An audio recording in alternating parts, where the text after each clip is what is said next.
Hey, what's going on, everybody? We are live today here at DevSlopes. What's going on? TikTok, Instagram, YouTube. We're gonna wait a minute. Let the peeps pile in here. Who do we've got in here? We've got Salau. Welcome, Hamza. What's going on? We've got Anthony. We've got DT Legion.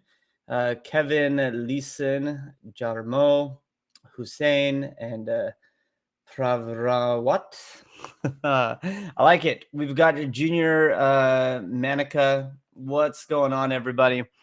Super stoked to have you here. Hey, look at this. YouTube's already kicking here. We've got Tel Aviv Gamer. What's going on? What's going on? You get what's up? Welcome, everybody. We've got the Y Love and Kelsey. What's going on? Bracavos and Robot Master. Very cool stuff. We're going to be talking about coding today. Lots of coding stuff, coding questions, different programming languages to start with, where to start as a beginner developer, things like that. So it's going to be good stuff. Hey, what's going on, Michael? I'm doing really good. I've been doing a little bit of coding earlier this morning, and then also working on some of our web program, our web academy. So here at DevSlopes, we're a learn to code company, and we've got programs for iOS, Android, and web development, and I'm in charge of web development. So I'm just adding a few things to the DevSlopes web academy. It's very cool stuff. Go to devslopes.com and check it out, what DevSlopes does, and you can learn more about the different programs and whatnot. But it's good stuff. Let's see. So for those of you who don't know me, I'm Jason. I'm a full stack web developer. I primarily work in the MERN stack, Mongo, Express, React, and Node.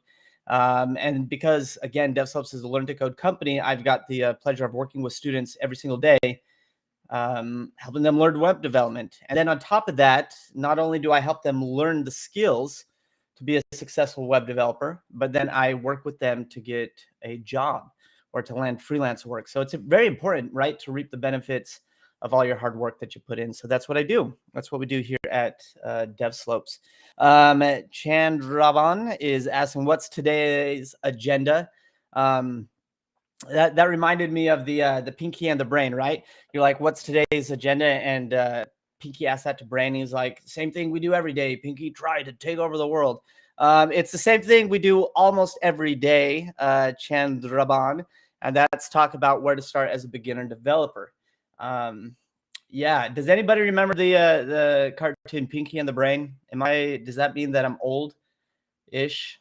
Anyways, it's a fantastic cartoon. I used to watch it all the time as a kid.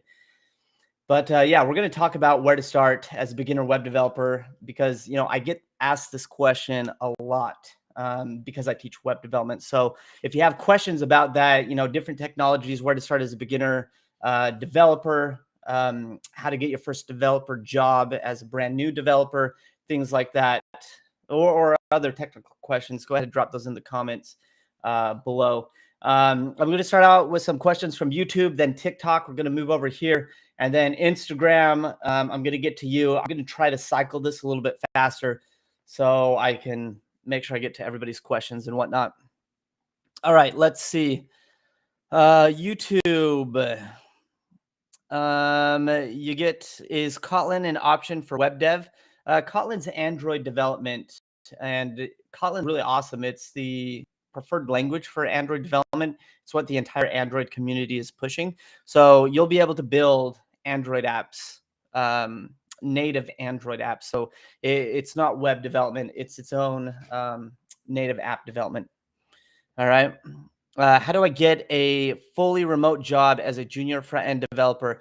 So Michael, one of the cool things that I've recognized in this whole pandemic crap that has happened over the last couple of years is a lot of companies have recognized like how well, people can work remotely and how much like coming into the office in some cases depends on your job, right?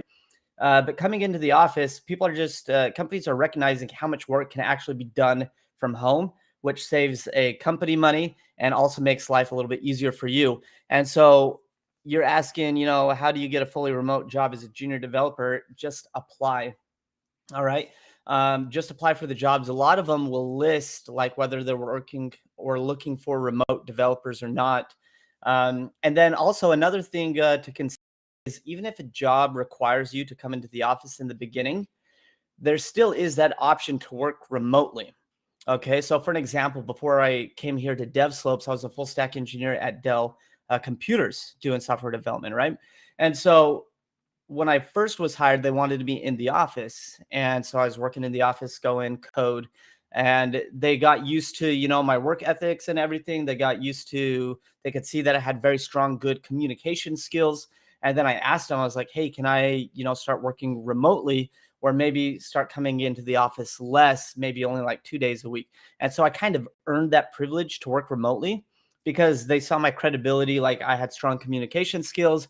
When I did work remotely, I was still, very actively communicating with the team and whatnot, letting them know what I was working on and things like that. So, especially for developers, remote jobs are pretty easy to find.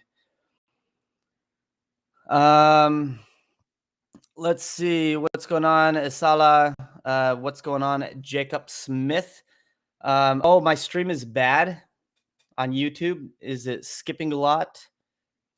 It probably is. I live out in the country, so sometimes my internet connection sucks. But that's part of what I get for living out here. Let's see, Ilias, I'm interested in iOS development, and I don't know where to start. Any suggestions? Yeah, so Ilias, you can find. I always recommend anything that you're doing, start for free. Just test the waters before you like invest money into it, right?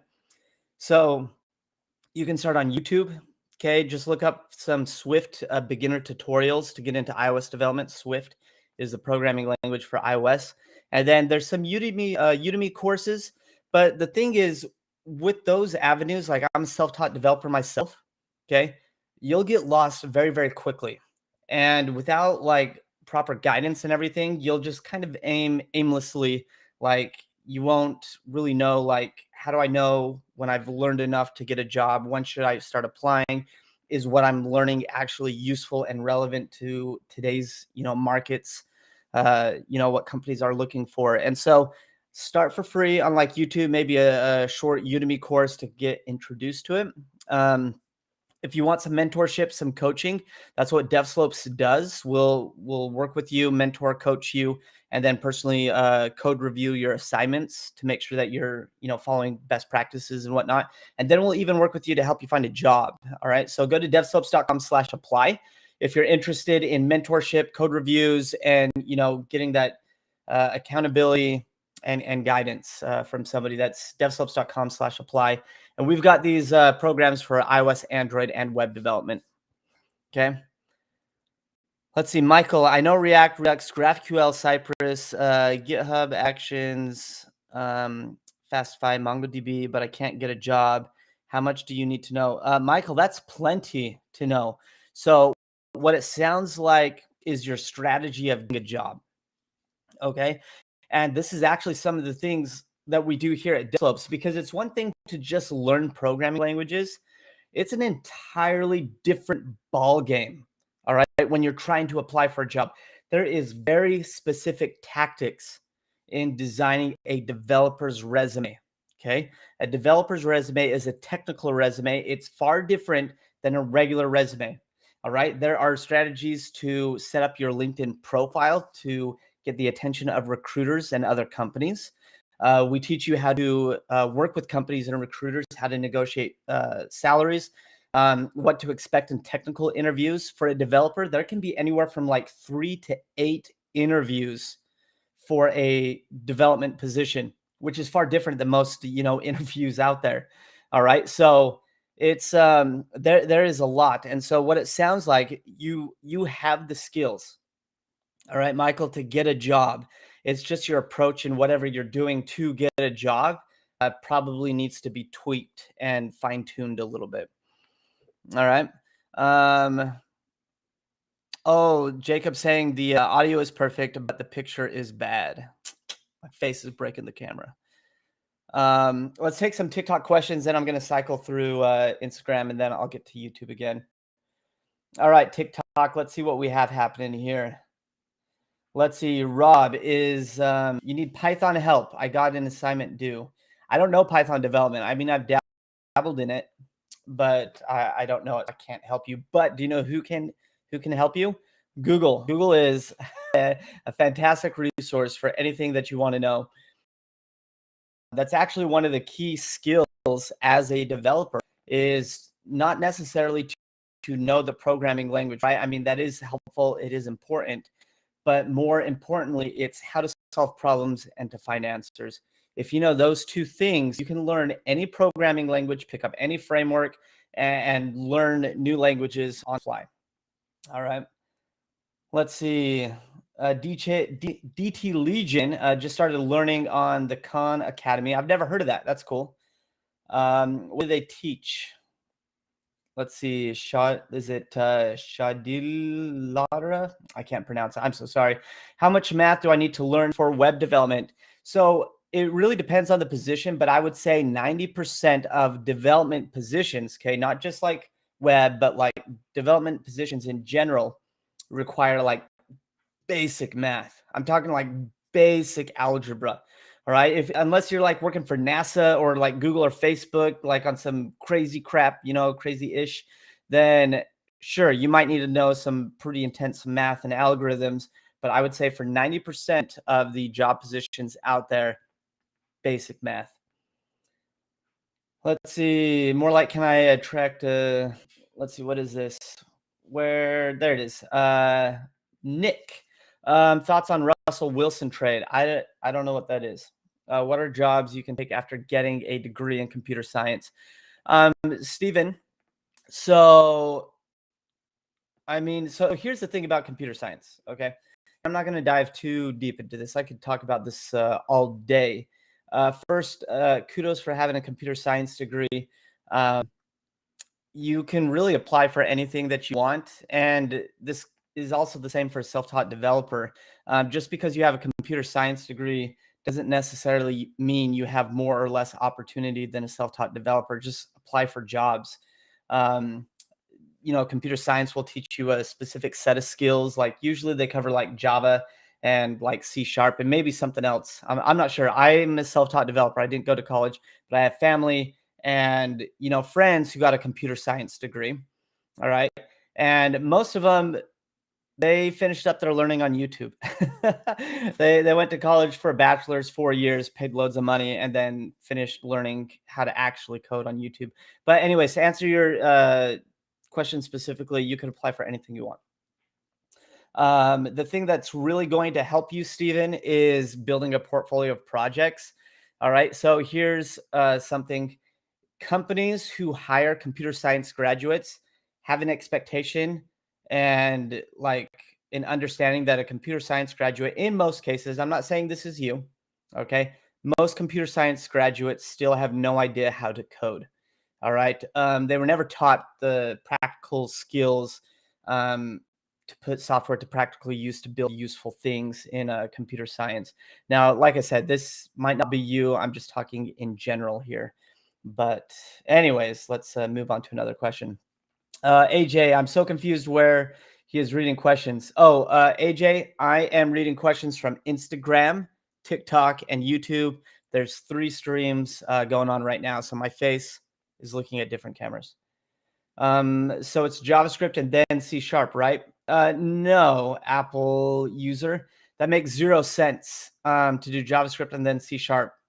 Those are entirely different programming languages, have entirely different purposes, and companies don't really want a mediocre jack of all trades. All right. They want you to pick a learning path. Okay. Are you doing web development? Are you doing blockchain? Are you doing AI machine learning? Are you doing game development? Are you doing iOS, Android, robotics? Like pick a learning path. All right. And then become really proficient in that. Okay. JavaScript and C-Sharp is like a fork in the road. It's 2 completely separate directions. All right. And they're usually not used in conjunction with one another. Like they're just completely different. And so if you're doing JavaScript, then learn HTML, CSS, and then like something like React. And there's massive job opportunity. for that. As far as C# goes, I don't have a lot of experience with C#. I've dabbled in it when I was doing game development with Unity 3D. But beyond that, I just dabbled in it. And so you would want to look up job opportunities for a C# developer and what that entails. But you need to make a decision here, since it sounds like you're just kind of like picking and choosing just random things. Pick a learning path. Do you want to build websites, apps, robotics, blockchain, games? Make a decision is what you should learn. Is Python really useful? It is, yeah. Python's a great technology, but here's a few realities about Python. Okay. The most opportunity in the job market for a Python developer is going to be a data scientist or a data analyst. All right. So if that sounds interesting to you, then sure, continue down Python. If it doesn't, then I would choose another programming language. Now, with that said, Python, sure, it does have a very broad general use purpose. Okay. You can do web development, game development. It's also really popular with AI and machine learning. But here's the thing, if you're getting into game development, as far as a Python developer, like opportunities like narrow up like a lot. All right. People aren't necessarily looking for a Python game developer. Not a lot of companies are. AI machine learning.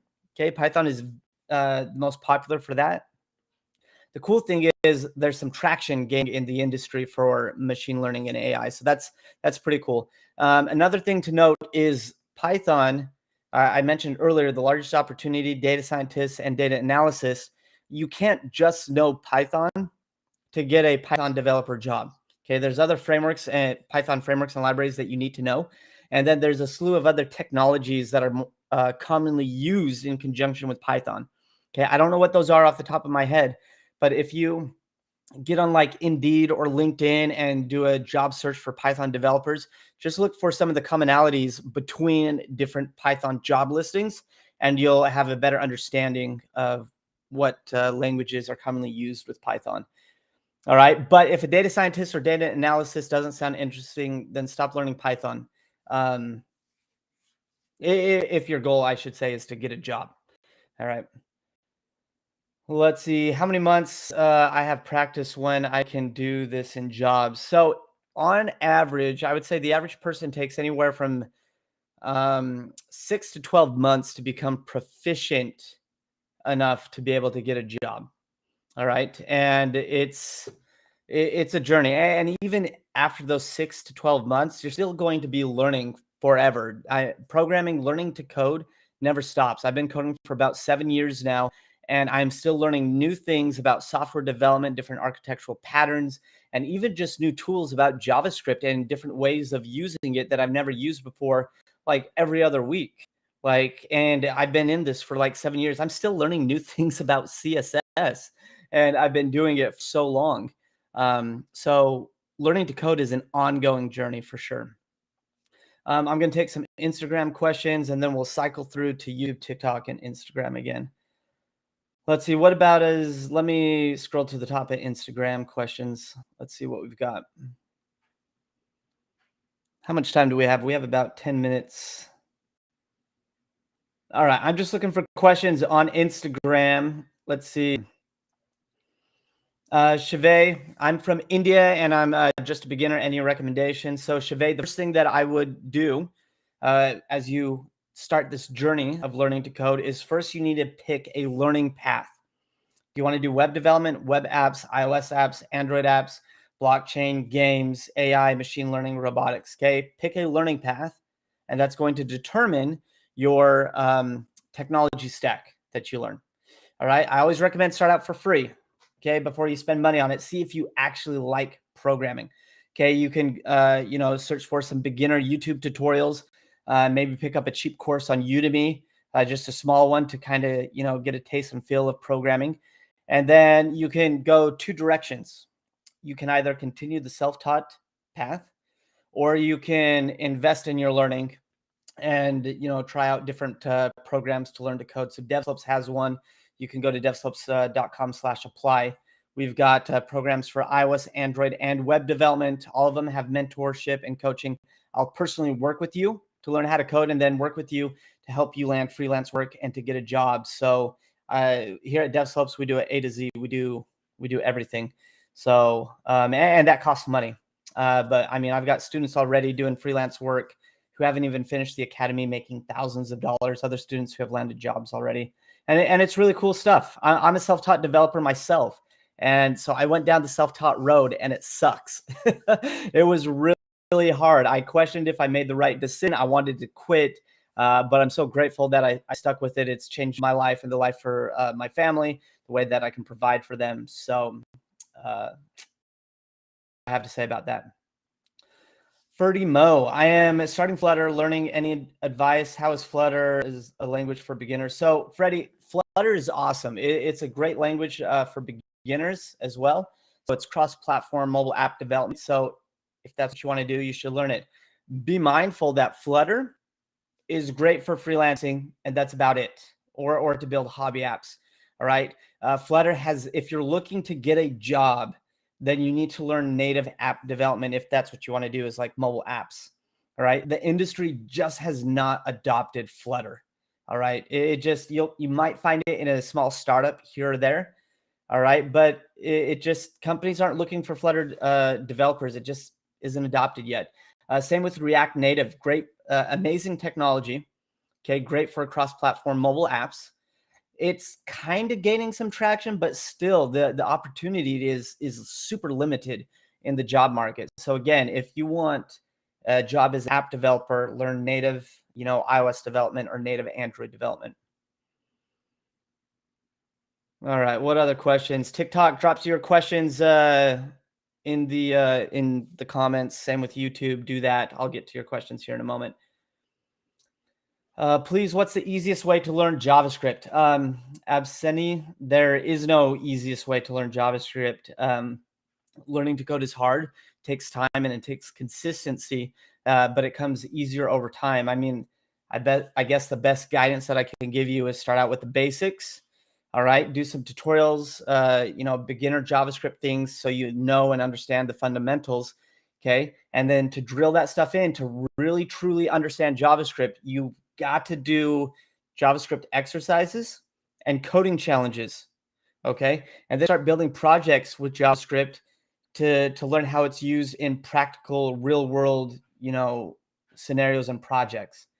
All right, but if you stay in the tutorial stage forever, the problem with being in tutorials for too long is tutorials do not teach you how to think programmatically, how to actually solve problems. And so a lot of the time what people do is when they're learning any programming language, they'll stick in a tutorial and then try to build something on their own, and they have no idea what they're doing. And then they're like, oh, I don't know enough. And then they go back to tutorials and then they try it again. And they're like, oh, I don't know enough. I don't know what I'm doing. And they stay in this tutorial hell. Okay. They just keep going in this vicious learning cycle. And that is not how you learn how to code.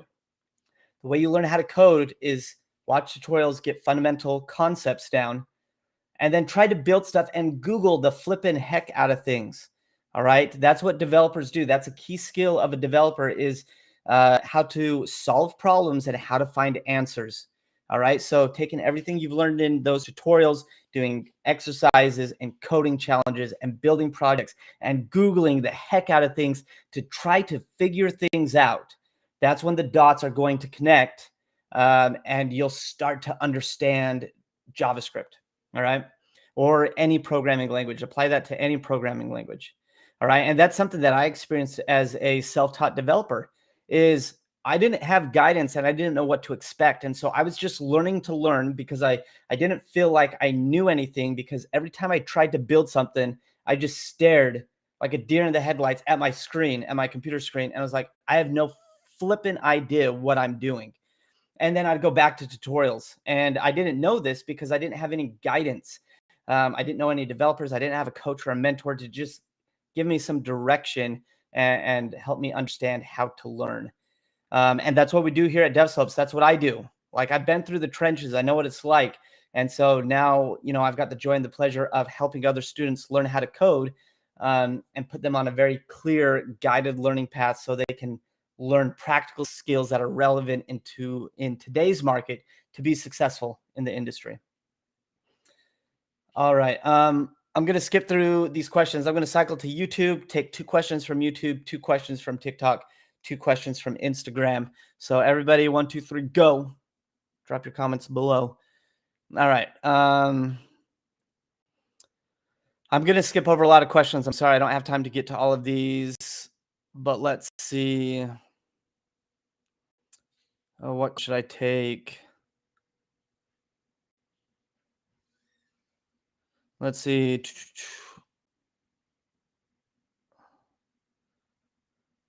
All right. Okay. There's somebody asking a question about a DevSlopes course. Okay. The trend is talking about you're learning a tutorial on DevSlopes.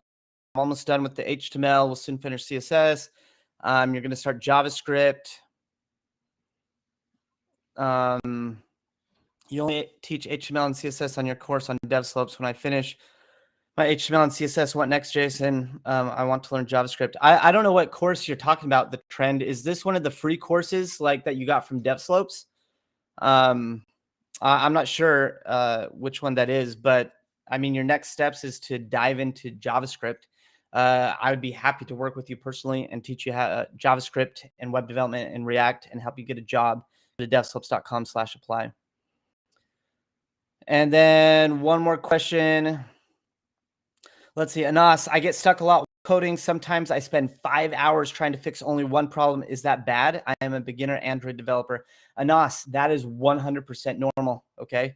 And the thing is, as you continue to get better at programming, as you continue to get better at understanding how coding works, and you continue to get better at learning to debug things, depending on what you're debugging, that time is going to shorten up. Like even today, or let's see, this was maybe it was like last week, I was doing some API code. I probably spent 7 hours trying to solve one single bug. All right. And that's normal. I mean, it really depends on the, thing that you're debugging and the test that you're running and whatnot. But one of the things that I really like to do when I'm debugging something is like last week when I was debugging this thing, it took me about 7 hours to finally hunt down the dang flipping problem. Okay. What I like to do is write down what it was that I found to solve the problem, to figure out the bug. And the reason I write these notes down is because it helps me debug better. It helps me think about, problem solving in a different way to debug something. It helps me think more creatively about what type of resources I should be going to. So anytime I debug something that took me a long time, I write, how did I solve it? Like, what was the end result? Like, what article or, aha moment did I have when I finally figured this thing out? So, okay, the trend, you're talking about the free course that we have. So the next thing to do is you can continue the self-taught development route, and that's YouTube and Udemy, which I've done and it sucks. Or you can work with me personally and I will give you a very curated guided learning path and work with you to get a job or land freelance, whatever you want to do. And you can go to devslopes.com/apply for that. All right, TikTok. Let's see what we've got going on here. Let's see. DT Legion. I'll check out the Academy. Thanks for the suggestion. Scotty, how long should it take to learn Kotlin if you already know the basics of Java? So Kotlin and Java are completely different. However, with you knowing Java, you understand fundamental concepts of programming. All right. I'm not an Android developer, but I have picked up a handful of different programming languages. It really depends. I don't know. It just, I don't know how long you've been doing Java. But I would say to become proficient with Kotlin after knowing the basics of Java, maybe 4 to 6 months. To be proficient with Kotlin where you can sit down and start building an app. That's what I mean. 4 to 6 months to be proficient with it. Z Havers, best starting language. The best starting language that a developer should learn is whatever programming language lines up to the stuff you want to build. All right. So if you want to do web apps or websites, do HTML, CSS, JavaScript, React. If you want to do iOS development, build iPhone apps, learn Swift. If you want to build Android apps, learn Kotlin. If you want to do AI machine learning, do Python. All right. It just depends on what you want to build with software And that's the best language to start with, is whatever you want to build. All right. Just my best advice here also to finish up and follow up with that. Oh, sorry, I got a notification my battery's about to die. To follow up with that, the best starting language, everybody, if you're learning to code, please do not start learning just some random programming language because somebody told you to do it. And don't just pick random things to learn. Seriously, you've got to decide on a learning path and what you want to build with software. Otherwise, it's like a waste of time. Like, why are you learning some random programming language? Like, if that's not the type of stuff you want to build with software. Like, I would say, I think it's safe to say most people who are learning to code want to get into the field to get paid and make money or do a career change or get a job doing it. Learning random programming languages is not going to get you a job. Okay. A learning path, picking a learning path and a very specific technology stack is going to get you a job. Okay. So anyways, let me see if there's any questions from Instagram, and then we're going to wrap up here. And I'll answer this question here. Red pill. How much money should you expect to make once you have the front end technology under your belt? So I'm a self-taught developer. This was back in 2016 when I first learned how to code. My very first actual programming job, my salary started at $78,000 a year. Right? Most beginner entry level developer positions probably start around the 70,000 mark. All right. Now, one thing that's going to really help you land a job and help kind of that salary in the beginning is a good portfolio. And what's going to help you make a good portfolio is freelancing. When an employer sees that you have paid projects under your belt, that somebody's actually paid you to build something, all right, it adds a lot of credibility. All right.